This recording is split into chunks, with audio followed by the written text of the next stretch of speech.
Let's turn our attention now to the Renaissance in Venice. This period style that we're going to be looking at is referred to as the Venetian Renaissance. Venetian meaning from Venice. Now, Venice during the Renaissance is more than the city of Venice. It is a large republic. And here is a map showing you the Venetian Republic during the Renaissance. The capital of the Republic is the city of Venice, way up here. Here you can see it in the inset.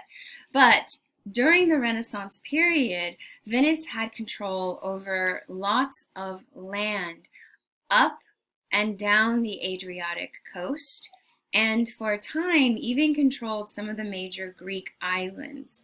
Now, I'm going to be introducing you to the Venetian Renaissance as a art history period style, but I first want to get into some context and answer the question that you might be asking yourself.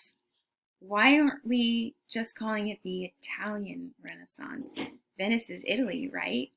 Yes, but no. Venice during the Renaissance does not want you to confuse it with the rest of Italy. Mainland Italy is completely and entirely different than the Republic of Venice. And they want you to be aware of that and don't associate them with the mainland Italian Renaissance. They are their own Venetian Renaissance. So what makes the Venetians so special that they get their own Renaissance period style? Well, if you are aware of the city of Venice, Venice is quite fantastical because it is a city made up of small islands set into a lagoon off the Adriatic Sea. And this lagoon provides these channels or canals that serve as the streets, the alleys, the waterways are the roads through most of the city of Venice. And the city of Venice seems to float on the surface of the water. Here is a map from the Renaissance time giving you an aerial view of the city of Venice. So it's set behind a series of sandbars. This lagoon then allows for the more gentle waves from the Adriatic coast to come into this inland area. And then, as I said, the city of Venice grew up as a settlements on various smaller islands. And then over the hundreds of years, these islands, either through landfill or through building and bridges, were connected together to form the larger city of Venice. Venice and the Venetians, they are a maritime culture. They're a culture that is associated and comfortable on the water. They are a culture that deals in trade, that maritime trade, meaning trade on the waters. They're also very well versed and comfortable with fighting battles on the water. Marine battles. With all of this water, war, water trade, they are also the experts in shipbuilding. If you want a ship to be built and for it to last, you want to hire a Venetian shipbuilder. If you want a soldier who is comfortable fighting on the waters, you want to hire a Venetian soldier. Also, Venice, because of its international trade networking, is an intellectual hub. The city itself is humming with different people from various cultures and languages and backgrounds, ethnicities, and they're all bringing together different ideas. The city of Venice was also very proud of the fact it had never been taken or seized. The city provides its own natural barriers from attack. You have to attack the city by crossing the lagoon, and therefore you're not going to get a surprise advantage on the Venetians. In fact, the city of Venice is not occupied by foreign enemies until Napoleon in the 1700s. Insane, right? Venice was a republic of commerce, of trade, of money, and so it also became a place of ostentatious displays of that wealth, of that power and influence. And so it's going to be I don't want to call it like a party town, but think of it as a republic that is about grand displays of ostentation and love and beauty. And one story I like to say about the city of Venice is there was this wealthy merchant who hosted a party, and the plates were all made of gold. And at the end of this very elaborate, very expensive dinner party, the hostess was like, "Oh, I hate doing dishes." And so she opened a window and tossed it into the water canal behind her house, like, "Oh, instead of doing dishes, let's throw the dishes away." Those gold dishes. So everybody was like, "Ah, ah." In reality, she had a servant on a boat just below the window who caught the plates and brought them back inside to wash them. But that kind of like fun and frivolity and having a joy of beauty is what the Venetians are about. Not to say that that doesn't happen elsewhere, but it is very concentrated in the art that we're going to be looking at in this class.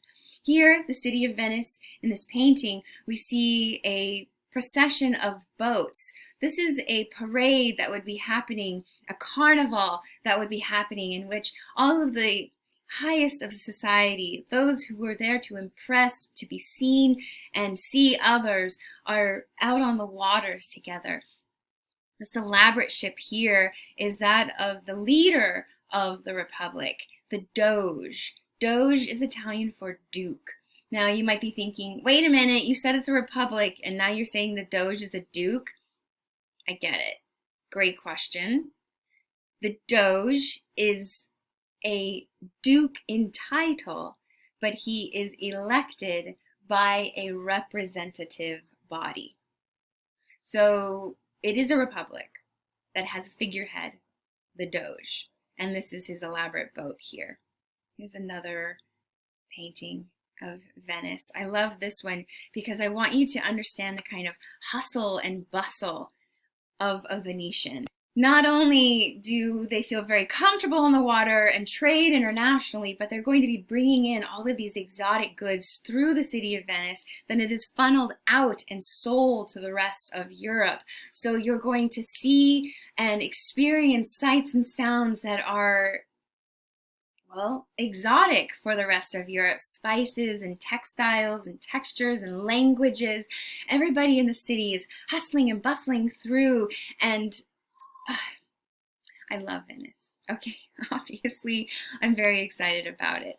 And at times, as I said, they will control larger areas beyond the borders of the city, including mainland, the Italian peninsula mainland, down the Adriatic coast, and larger Greek islands. Now, this is an element that, while it might sound like, why are you talking about this? Think about it.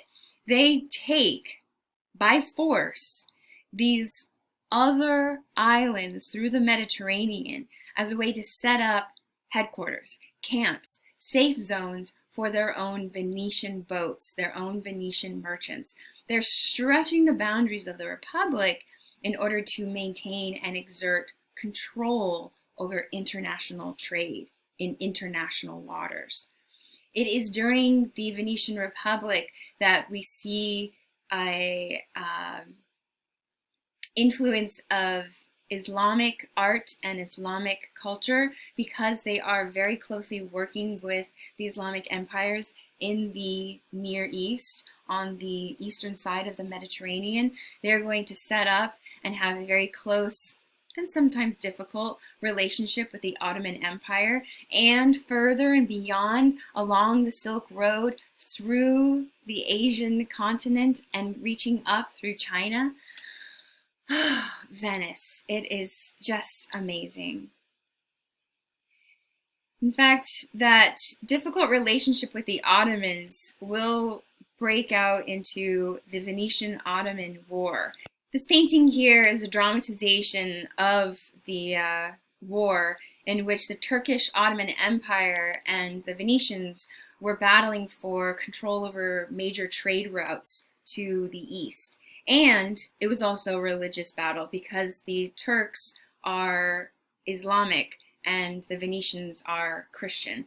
Now, the series of battles will continue throughout the Renaissance period, and I include this image here just so you get a larger context of how worldly the Venetians are. Also, the Venetian flag, the Venetian Republic flag, features a winged lion. The winged lion is the symbol of Saint Mark. In fact, Saint Mark is their patron saint, and their massive cathedral in the center of the city is San Marco, named after Saint Mark. Here's another view of the city of Venice.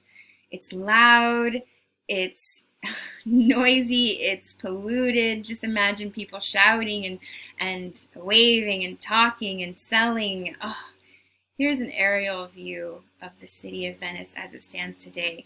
Now, a modern land bridge connects it to the mainland of Italy, and there is a large train station here. There's also these larger docks for these massive cruise ships to dock and for hundreds of thousands of tourists to dump into Venice on a daily basis. Now, I bring this up because I want you to go to Venice, but I also want you to be aware of some of the contemporary or the current problems that Venice is facing. There are many different factors that are leading to well, you might hear people say Venice is crumbling or Venice is sinking. It's kind of happening. So the city of Venice is built upon these smaller islands, and then many of the buildings were built out over the islands, islands on these pylons, these massive wooden poles that were put into the ground to create foundations. And they've lasted for hundreds and hundreds of years. However, because of climate change, because of the drastic change in sea levels, these wood pylons at times are being exposed to oxygen. And what this is doing is rotting these pylons. The wood pylons have survived for hundreds and hundreds of years because they've been in oxygen depleted environments, aka water. And now they're being exposed and rotting, and literally the foundations of many of the city's buildings are rotting beneath them. Now, obviously, you can fix this foundation, but it's extremely expensive, and Italy doesn't have the funds to support or help out the Venetians in rebuilding or refoundationing their city. Additionally, and adding to the crumbling of the city, is tourism. Now, this is happening physically and on a more kind of, for lack of a better word, spiritual connection. I guess that would be the word. Okay, physically, what is happening? Well, because Venice has become a huge international tourist attraction, these large cruise ships will come up the Adriatic coast and dock at Venice. To make room for these massive, heavy loaded ships, the lagoon has been dug out, has been troughed to make it deeper to allow for these heavier ships to come into port. This has completely jeopardized and destroyed portions of the local sea ecology. The natural predators and fish of the lagoon have been almost completely wiped out because the currents are stronger now, and the temperatures of the lagoon water has changed, and these giant cruise ships are dumping massive amounts of pollution into the water. A cruise ship is also a floating city with thousands of people and thousands of people's waste on it. And so these cruise ships are coming in and causing just natural disasters everywhere. This image here I pulled from a newsreel in which a cruise ship came to dock in Venice and did not stop and plowed into the island. It almost crushed a portion of the city. Now, why do we have these? You might be saying, well, then just don't have these massive cruise ships come in. This is the other part, and this is what I was talking about, the kind of the spiritual element of Venice.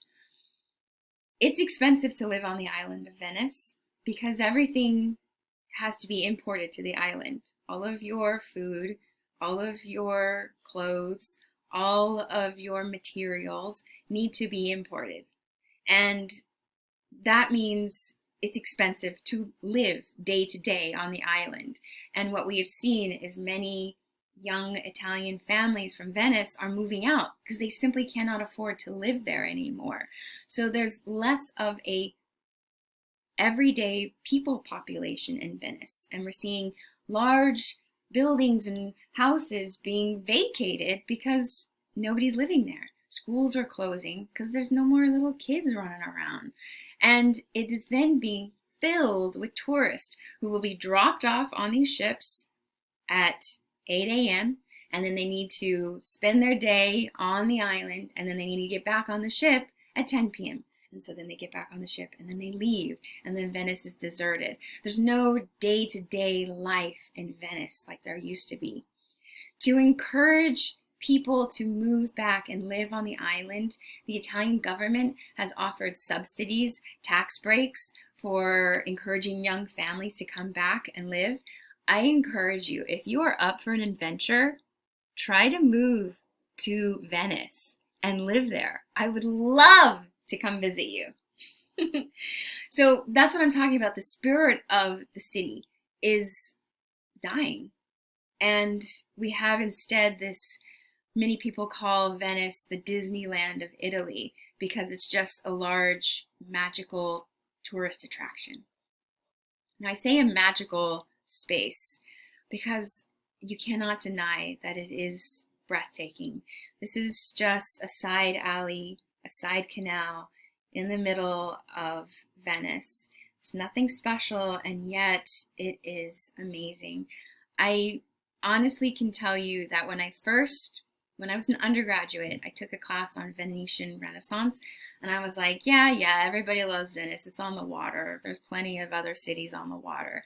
And then I took the class and I was like, oh, it's okay, that's pretty cool. And then I went to Venice. And that is when I fell in love with the city.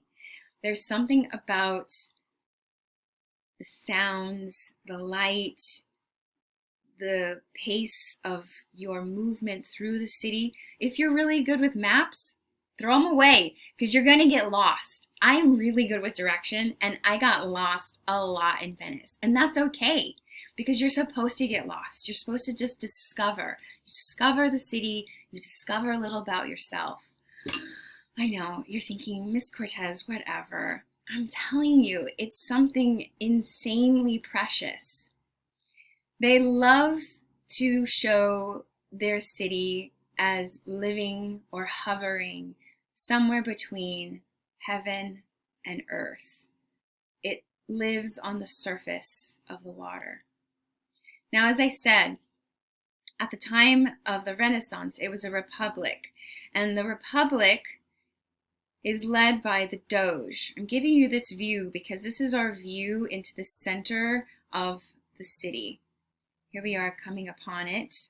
Oh, I know, hold on, wait a minute. Where's my map? Whoop, whoop, whoop. Okay. If we were to approach Venice by the water, we would come up from the south, and then our first view of the city would be this large open square, piazza, and that is right here. So this is our first and formal introduction to the city, and I want you to pretend you're here in the Renaissance to come to visit the Republic of Venice. This large tower is the bell tower. that is in front of the cathedral. That dome back there is the cathedral. And then this building here is the Doge's palace. Now the Doge, as I said, he is elected by the representative body. This is a portrait of a Doge. And the Doge is easy to recognize because he will always wear this ceremonial cap that has this cone on the back of it. So the Doge lives here, but this is also where the representatives will meet. So think of it like the Doge's palace, but also as their city hall. Now, in connection with a city hall, as a representative of the government, what do you see in this palace? Well, we see this beautiful pink rose and white stonework that creates this diamond pattern that stretches across the front and the sides of the palace. There's also this elaborate pointed arched or arcade, this row of arches on the ground floor, and then it's echoed and kind of, multiplied in this row of columns and these multi-lobed arches on the second level. And then this beautiful rose-colored diamond patterned top level or third level. In terms of a statement of the Republic, what we see in the Doge's palace is one of celebration. How so, Miss Cortez? Well, I told you that the Republic did not have any foreign invaders successfully take the city. And so they don't have to worry about things like battlements or crenellation. Instead, they have this open ground floor, as if to say, you want to come to get me? I'm open. Let's fight. Come on in. You can't. The decorations at the top, they're not crenellation where you could have an archer hiding behind it and then come out and shoot the enemy down or throw stones or throw fire down.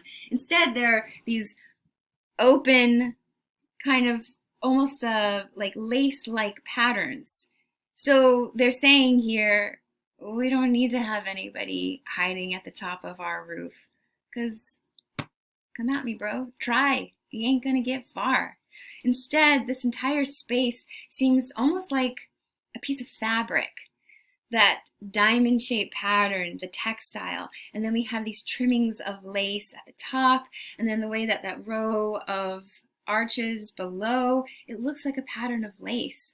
Look at even the side has this delicate rope pattern, like a rope cord that you would see in some kind of elaborate upholstered piece of furniture. It's decadent, it's celebratory, it's Venetian. Venetian Renaissance.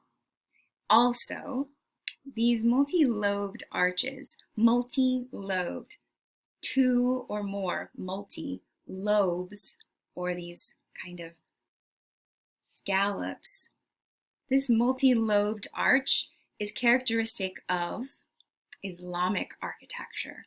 So they're pulling Islamic architecture not as a way to say, oh, we're part of the Islamic Empire. No. They're saying, we got connections with the Islamic Empire. Do you, Florence? No, you talk to them through me. How about you, Paris? Do you have connections with the Islamic Empire? You talk to them through me. Okay, let's go inside and just see this main level here is the meeting hall. This is where the representative body meets. It's massive. I know. And then just to further this idea, oh gosh, look around. I just want you to hang out in the Doge's Palace for a bit. It's so beautiful. To further this, or to further differentiate Venice from the rest of mainland Italy, just one more comparison I want to make is between two other city halls of two other major republics in the Italian peninsula, the Republic of Siena and the Republic of Florence. Now, what do we see between these three? Siena and Florence, which are on the mainland, they have these heavy battlements. The ground floor is thick walls with small windows that are easy to barricade and keep out any invaders. Doge's Palace, it's open. It's literally just a row of open arches. They're like, come at me, come try. Also, the Siena and Florence top have that crenellation, these very dense walls that you can hide behind. We already saw you can't hide behind the Doge's Palace's decorations. We don't even want to call it crenellation. Little lace pattern. And that's their way of saying, we're not afraid of you. Also, what is the Doge's Palace missing? Tower. Watchtower. Where's the tower to sound the alarm? They don't need it. They're not afraid of you. It's such a very different perspective, and thus why we call this the Venetian Renaissance, because the artwork is going to be very similar and yet very different than what we experienced in the Renaissance in mainland Italy.